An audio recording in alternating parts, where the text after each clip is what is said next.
Le Seigneur Jésus a prononcé une parole qui devrait éveiller tous ceux qui se déclarent chrétiens.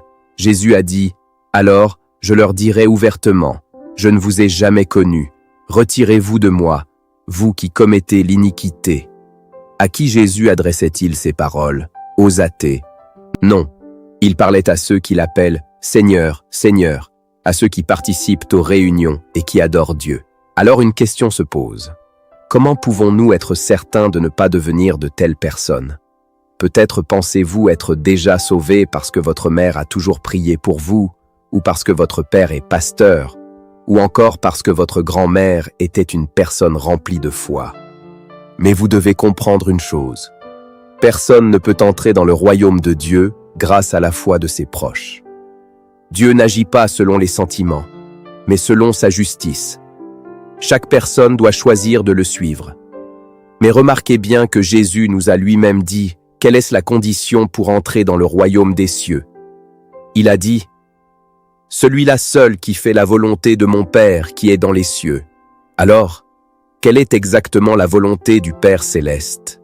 Ce n'est pas seulement croire que Dieu existe, et ce n'est pas seulement chanter des louanges et adorer Dieu chaque dimanche. Au verset 23, Jésus explique pourquoi.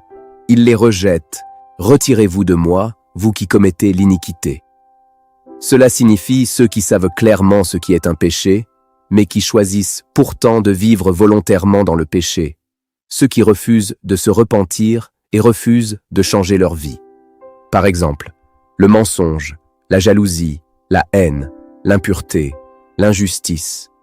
Si vous choisissez de continuer à vivre dans le péché sans vouloir l'abandonner, alors vous n'accomplissez pas la volonté du Père céleste. Peut-être prêchez-vous, peut-être servez-vous dans l'Église, peut-être avez-vous même accompli beaucoup de bonnes actions. Mais si vous refusez de laisser Dieu transformer votre vie, Jésus dira encore « Je ne vous ai jamais connu ». Pourquoi? Parce que Dieu est saint. La grâce n'est pas une autorisation de continuer à pécher. La grâce est la capacité que Dieu nous donne afin que nous puissions vivre une vie nouvelle.